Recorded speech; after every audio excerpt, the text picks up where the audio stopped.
Yeah, okay, so yeah, I want to thank the organizers for giving me this opportunity and letting me reschedule the talk at the last minute. So yeah, I guess in the program I had a more specific title, but I just changed it to this very broad thing to reflect the fact that I'm trying to give some kind of general perspective on how we should think about Fermi surfaces. So of course the goal is to understand non-Fermi liquid metals. And so there's different approaches one could try to take for this. So this bottom-up approach is what I would call if you just try to come up with some model of a non-Fermi liquid and then you try to solve it and extract some physics. So for example, these Hertz-Mills type theories are very popular. But the limitations of this approach are firstly, there's a potential for a lack of imagination. Like certainly, despite the fact these Hertz-Mills theories have been so studied, I don't think they're anything like the most general kind of non-Fermi liquid that one could have. And then secondly, limited by the fact that, if you want to solve a model, then often that's a very difficult task. These are strongly coupled systems, like even Hertz-Mills series is not really solvable. You have to take some large n limit or find some way to tackle it analytically, which often is very difficult. So this talk, I'm not going to think about it from this way. I'm going to take what I would call a top-down approach, which is we try to understand just what are general properties of metals, and can we come up with arguments about properties that metals have to have, without having to talk about specific models. So we probably can't learn everything about metals from this, but maybe we can learn something at least. So if I'm going to talk about general properties of metals, I should define what I mean by a metal. So for the purpose of this talk, this is what I mean by a metal. It's a very general definition. So I take some lattice system, assume to have a global U1 symmetry, charge conservation, and lattice translation symmetry. Any such system, I can define this number, which will be important for this talk, the filling, which is the charge per unit cell. It's just some dimensionless number. And so for a metal, basically, I want to choose the filling to be an irrational number. Now, of course, metals can also exist at rational filling, but the point is that the filling in a metal is usually not pinned to any particular value, so you can just tune the filling however you want. So you may as well tune it to be an irrational number if you want. So this is kind of the UV properties of the system. You flow to some low energy effective field theory, which will describe the low energy physics of the system. And basically, any low energy effective theory which is compatible with these constraints in the UV, I'm going to call it a metal. So it's a very general perspective on what it means to be a metal. The only one awkward thing about this definition is that technically it's also satisfied by superfluids, so kind of have to exclude superfluids by hand. But anything that satisfies these properties and it's not a superfluid, I'm going to call it a metal. So, this could be an extremely exotic system, very different from Fermi liquid theory, but as long as it satisfies these properties, I'll call it a metal. And then we can ask, what are general properties that metals have to have? And I think a really basic and important one is this concept of a Fermi surface. Of course, in Fermi liquid theory, we are very familiar with Fermi surfaces, and we know that it has to obey Lodinger's theorem. So this is a relationship between, again, the filling, which I introduced in the previous slide, the charge per unit cell on the lattice scale, and the volume enclosed by the Fermi surface. Now, of course, this is famously a property of Fermi liquid theory, but does it hold more generally? The answer is probably yes. And so, for example, there are non-perturbative arguments. There was originally a Monte Carlo argument, and then later we generalized this further. Basically, you can derive Lodinger's theorem without really needing to make very many assumptions. You certainly don't need to assume anything about Fermi liquid theory. You always have to assume something. I mean, we don't have totally rigorous proofs for a general system, but what about things like FL star and so on? Yeah, I'll get to that on the next slide.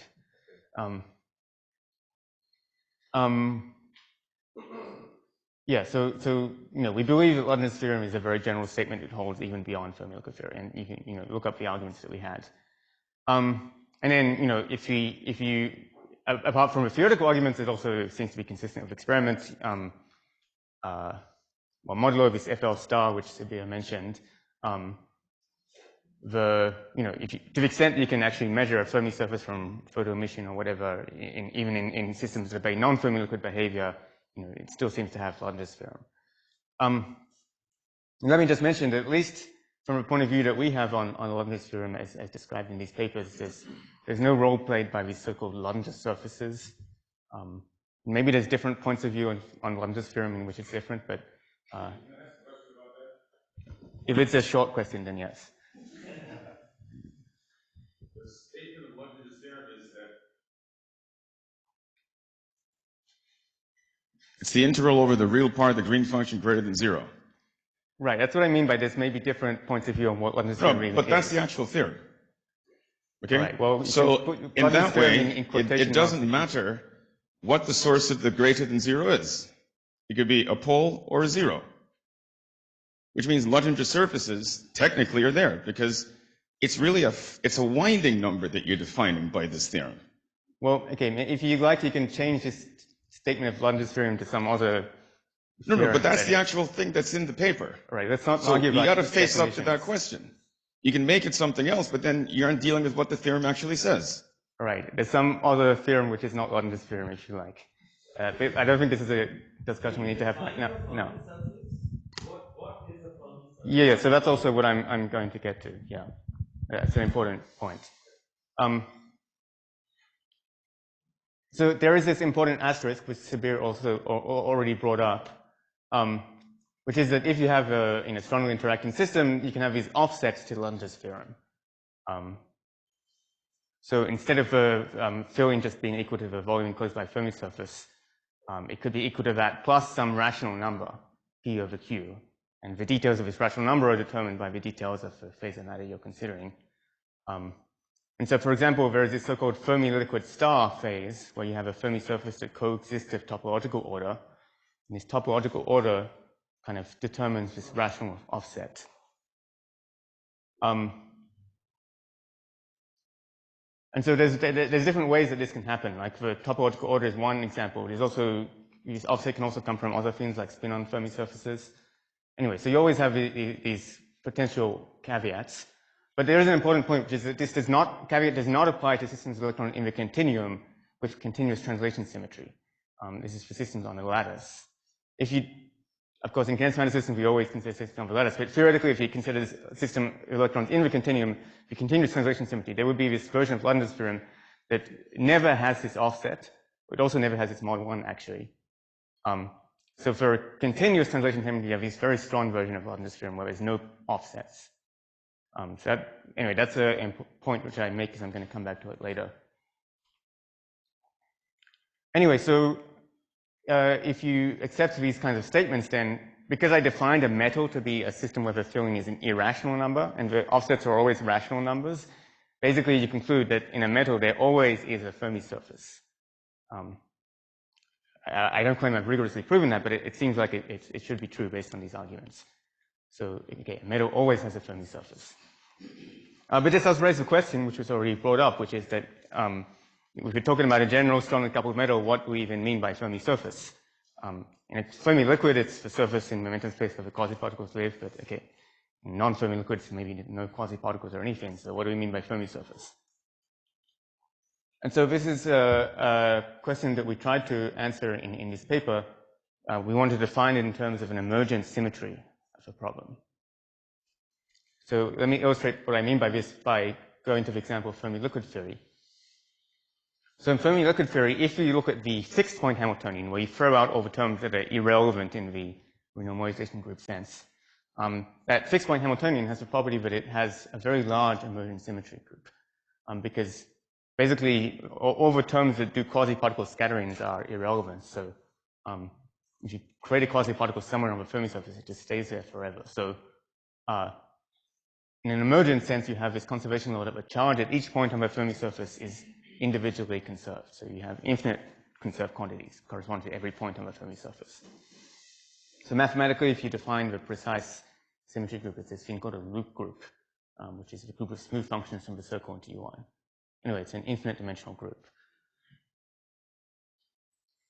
And then, so this is what I want to propose as being part of the definition of what a Fermi surface is. Then another important aspect is this so-called 't Hooft anomaly. So in order to keep things simple, let me illustrate this 't Hooft anomaly in the 1D case rather than in this 2D example. So let's consider a one-dimensional metal. Then the quote-unquote Fermi surface is really just 2 points, KO and KR. So we call the particles right movers and left movers corresponding to where they are. And so we have this emergent U1 times U1 symmetry, because in the low energy theory, the left moving and right moving charges are individually conserved. Even microscopically, of course, only the total charge is conserved. And this emergent symmetry has this interesting property that if you apply an electric field, the charges become non-conserved again. So there's a violation of the conservation law that's proportional to the electric field. So the total charge is always conserved, but the left and right moving charges individually are not conserved in the presence of the electric field. And there's this kind of pumping picture for that you can see here. So this example is something that we call a Tufte anomaly. So there's a lot that one could say about Tufte anomalies. There's some kind of discrete topological property of the quantum field theory. And they're also closely related to the theory of topological phases in one higher dimension. So it turns out, I mean, I won't go through the details here because it's lack of time, but this the loop group symmetry that is associated with this two-dimensional Fermi surface also has a Tufte anomaly for similar reasons.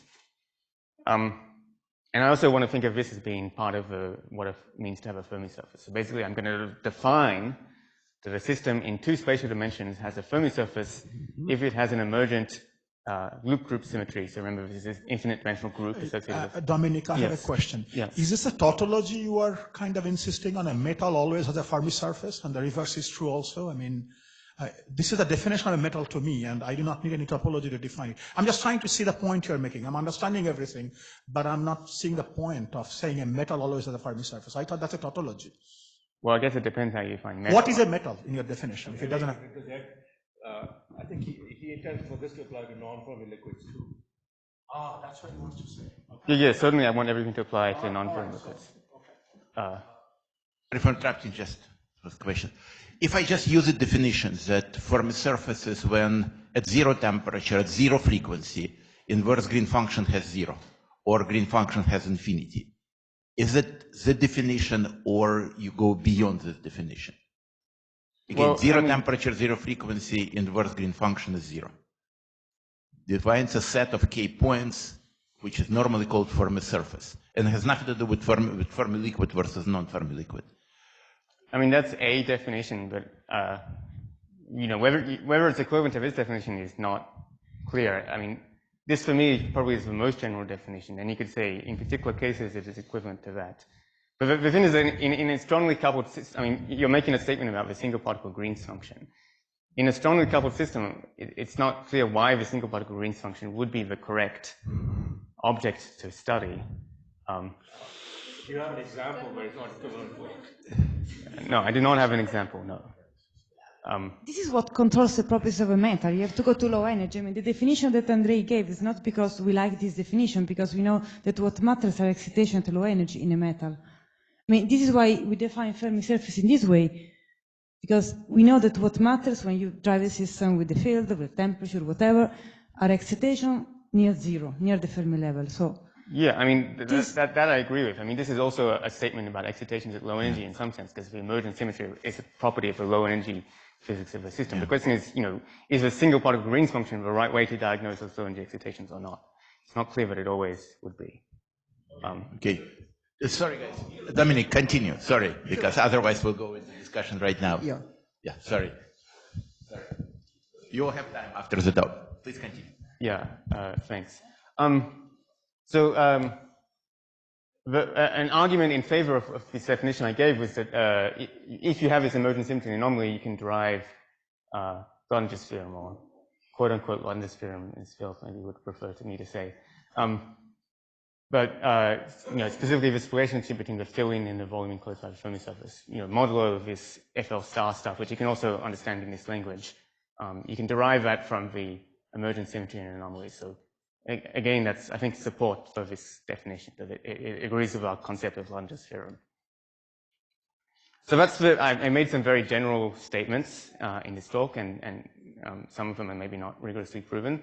But I do want to discuss, you know, a few applications of specific applications of these ideas. Probably there are many more applications.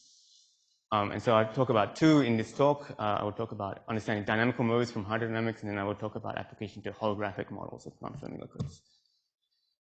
So the hydrodynamics I just want to mention very briefly. So in Fermi liquid theory, your Fermi surface has some configuration in the ground state, but now if you perturb a Fermi surface in some way, it can oscillate as a function of space and time, and that gives you dynamical modes of the system.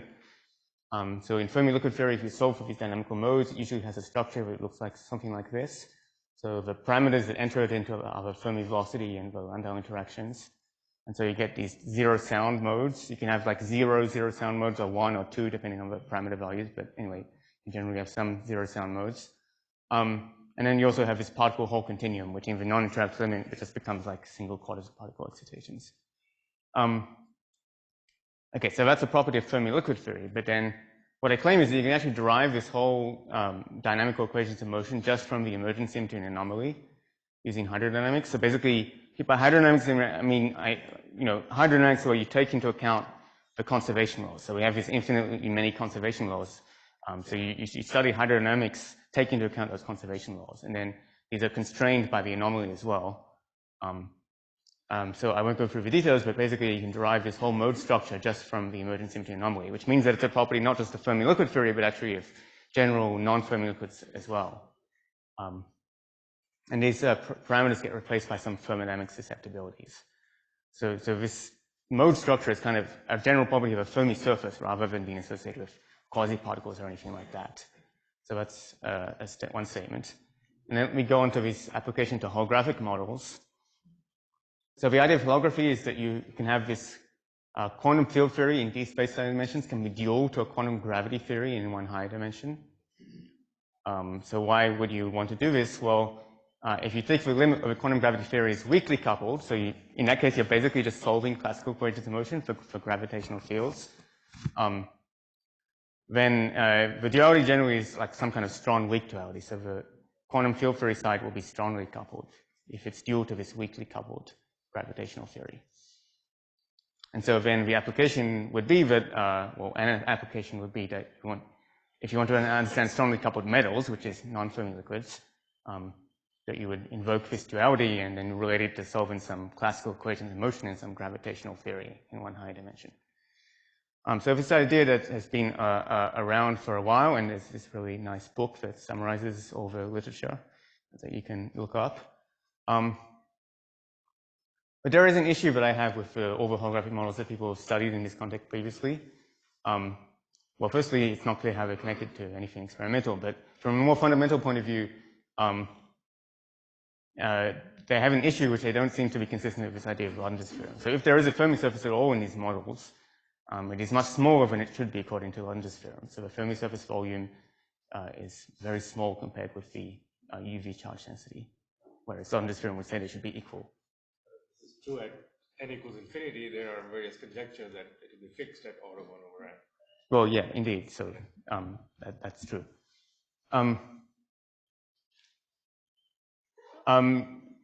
Well, yeah, so what Sabir said is true. It may be fixed at once you take into account quantum gravity corrections of the bulk, but people have also said that maybe it doesn't need to be fixed because maybe this is just analogous to this Fermi-liquid star phase.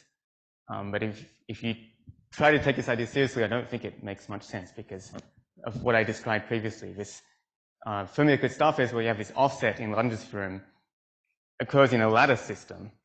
And there is no such thing for systems of electrons in a continuum of continuous translation symmetry. But the holographic models, by construction, they have continuous translation symmetry. So you cannot invoke any explanation like this for what is going on in these models. If this is not the explanation, then what is going on? Well, yeah, as we mentioned, it may be that taking the classical limit of the gravitational theory is too extreme, and that if you actually consider quantum effects in this dual theory, that you will recover the Fermi surface. But then you have to study quantum gravity, which is a very challenging topic. So it's not necessarily an approach that we want to take. In this paper I wrote recently, I gave an alternative way to construct a holographic model that doesn't maybe suffer from these difficulties. The idea is that you just explicitly build in the Fermi surface that you expect to have.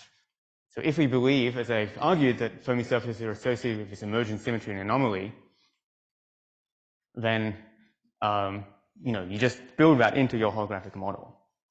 And the nice thing is that there's a well-established dictionary in these kinds of holographic models. If you want your quantum field theory to have a global symmetry, the way you do that is to just make your gravitational theory be coupled to a dynamical gauge field, so whatever the global symmetry group was. And then I also mentioned that I want this global symmetry to have a 't Hooft anomaly. It turns out it corresponds to writing a Chern-Simons term for the gauge field. So yeah, so we just write down a holographic model that it builds in these dynamical gauge fields and Chern-Simons term, and then we can study the properties. And I won't bore you with the details. It turns out you can compute things pretty easily in the model, and the results you get seem very reasonable for a system that has a Fermi surface, but nevertheless is a non-Fermi liquid. So for example, you can compute the Green's function of this LU1 charge density. And so it has two kinds of terms. It has this first term, which has a pole where omega equals q perp. So q perp here is the component of the wave vector perpendicular to the Fermi surface. And so poles in the Green's function generally represent some kind of undamped propagating mode. So in Fermi liquid theory, you would have a term like this as well, and it would be like a quasi-particle moving along perpendicular to the Fermi surface. But the fact that you get this term here, you should not interpret as saying that you have quasi-particles. It's because this term actually you can derive, as I mentioned earlier, from the hydrodynamic equations of motion, taking into account the conservation laws. So this term kind of always has to be there, even if it's a non-Fermi liquid. But you do have these other kinds of terms which have these branch cuts, which correspond to the non-Fermi liquid behavior. So you have this Fermi liquid behavior from this term, but then you also have non-Fermi liquid corrections to it as well. And then if I just look at the optical conductivity, there's a similar story. So we have this Duder-like term, which is also what you would have in Fermi liquid theory. But then you also have this incoherent conductivity that's independent of omega. So again, that's coming from the non-Fermi liquid physics. And then the DC conductivity is infinite, as you can see if you set omega equals 0, and that's coming from the fact that the current is prevented from relaxing by these conservation laws. I think an interesting future direction will be to break this LU1. So we introduce this LU1, but then you can imagine, adding terms that break it, and then you would get finite resistivity. And so how that scales with temperature would be an interesting thing to look at in the future. And then more broadly, I think the lesson is, going beyond just metals or anything, if you understand strongly coupled gapless phases of matter, the emergent symmetry anomaly is going to tell you a lot of information about that. And that can be a lesson that applies for metals and for other kinds of gapless systems as well. Right, yeah, thanks.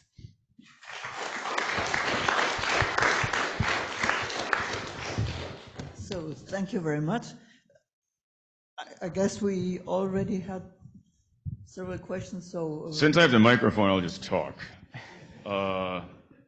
In your system that has this branch cut, how do you define the Fermi surface?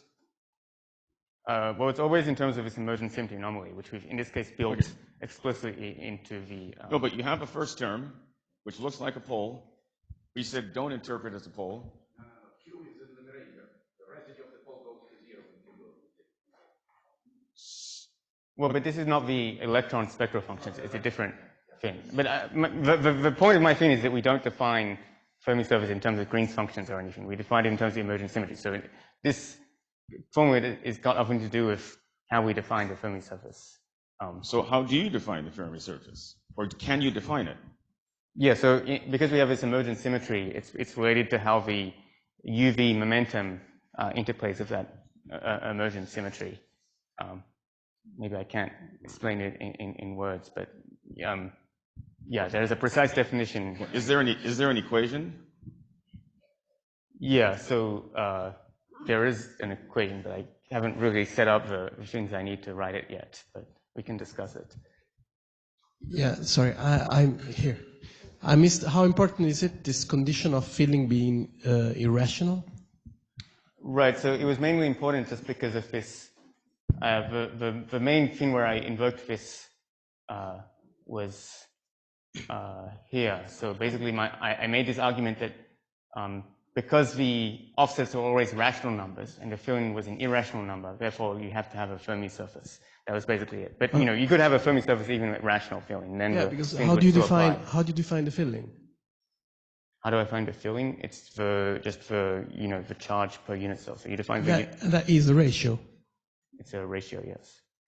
So it's rational. Right, but you take the limit of a system size goes to infinity, so you can always converge towards an irrational number. Dominic. Yeah. Here.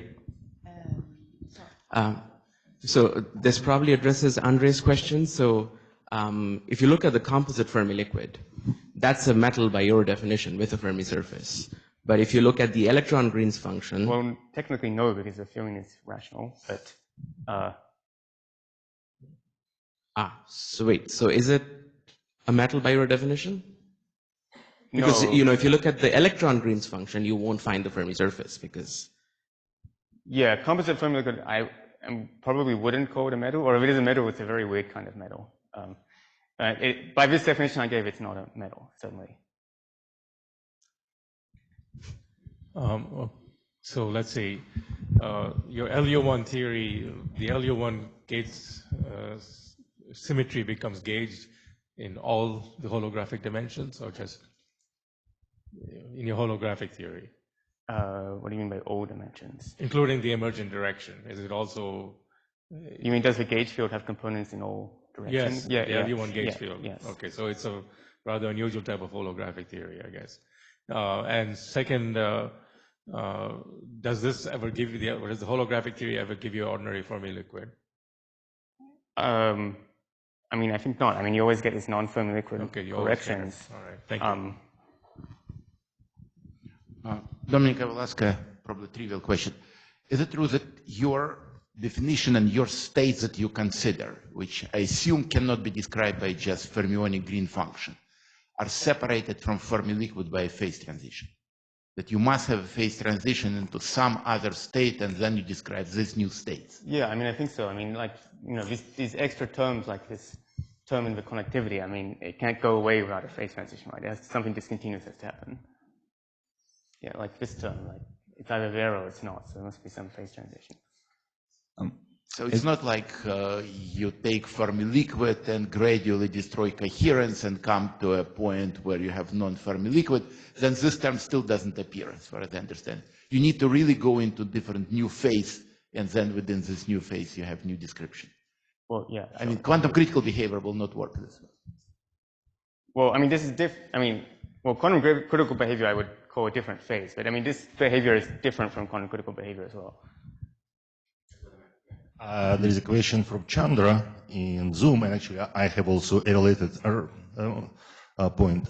So from Chandra, would it be correct to say that your definition of a metal having a Fermi surface is equivalent to having infinite conductivity at t equal to 0 in the pure limit? Sorry, what was the last word? Is equivalent to having infinite conductivity at temperature equal to 0 in the pure limit. Pure means probably no disorder, I interpret. I think that morally that statement is true. I think there are a few edge cases where that wouldn't hold, but there are general relationships between these emergent symmetries and the infinite resistivity. So most of the time, I think that statement will be true, yeah. So, and now since I have the mic about this formula, so if I take a Fermi-liquid, which is non-Galilean invariant. Yeah. Okay, let's say it has a convex Fermi surface or concave Fermi surface. Then, of course, the DC conductivity is equal to 0 in the absence of enclaves, but there is always something beyond this term, which you call incoherent. There is some power of frequency, can be positive exponent, or negative exponent, but as long as you break Galilean invariance, there will be always something finite at finite frequency. So, and you get it I get it in a canonical Fermi-liquid. Why is it, well, how is it, and you say that it's absent in the Fermi-liquid theory. Well, the question would be how that term scales with frequency, because in Fermi-liquid theory, that term can only come from irrelevant operators. So, yeah, the fixed point Hamiltonian Fermi-liquid theory does not have such a term, I'm pretty sure. So it can come from irrelevant operators, but that means that the scaling with frequency will be different. Like here, it's independent of frequency, which I don't think you could ever have in a Fermi-liquid. Isn't this loop U1 symmetry explicitly violated whenever you have unclip scattering? Yeah, but so, in Fermi-liquid theory, that's an irrelevant operator. So, I mean, of course, it can be irrelevant doesn't mean you don't have to consider it, but it means that there is a fixed point theory where such operators are thrown out. I mean, it's interesting to think about in these holographic models what would happen. Is unclap still irrelevant or not? I mean, that would be an interesting question to probe. But anyway, the fact that if we believe it's irrelevant, then that means that in the limit of extreme low temperature and low frequency, that you can start to ignore such things. And the Fermi surface is always defined, in the limit as temperature goes to 0. So. Sorry, I was allowed to have a short follow-up. For a Fermi liquid with a concave Fermi surface, sigma is constant. Just a statement. So you have a delta function term, but plus a constant. Okay, I'm a little confused about how that can happen, but we can talk about it. Yeah, any connection to the co-urgent orbit theory of Luca at all? Any correction? Any connection of your theory to? Well, I mean, in that work, they always emphasize how if you take their theory and consider just the linearized regime, that you get this emergent LU1. So in that sense, there's a connection. The difference is that they're really just trying to describe Fermi-liquid theory. I'm trying to make statements that hold. Well, at least originally they were. I mean, maybe they will try to extend it, but I'm trying to make statements which hold generally for any metal, including non-Fermi liquids. So for non-Fermi liquid metals, I don't think there's any obvious reason why this cojoint orbits formalism would hold, but I believe that the loop group will always be there. Thanks. So here I have a comment about your statement that you believe the Latinger surface does not contribute to the Latinger sum rule. So I have a counterexample where I can work this out explicitly, and it really does contribute. Well, it depends on what you mean by contribute. I think in all the examples that I know of where you have an offset to London's theorem, you could try to ascribe it to a London surface, but maybe there's an other explanation for where that offset comes from. For example, a topological order. In my calculation, it's very explicit. On the right-hand side, you have a contribution from the Fermi surface volume and from the Latinger surface volume. And this extra term I can compute explicitly, and it becomes non-zero when you go through a transition where the Fermi surface reconstruction happens. So it's all very explicit. What I claim is that in any such model, there will be an alternative explanation for the offset that has nothing to do with London's surface. Now, this is what I was saying, that there may be different perspectives on what London's theorem is. So maybe there's one version of London's theorem which includes London's surfaces. There's a different version which doesn't include London's surfaces. Maybe they're both correct, but this is a perspective that I have. Problematic in the way you gave the talk. You never really defined the way what the Latinger theorem is, and so sort of you to discuss that. I would say on this last point I agree with Dominic. Okay. So I think we can continue the discussion during the coffee break. We thank the speaker again and move on to the next.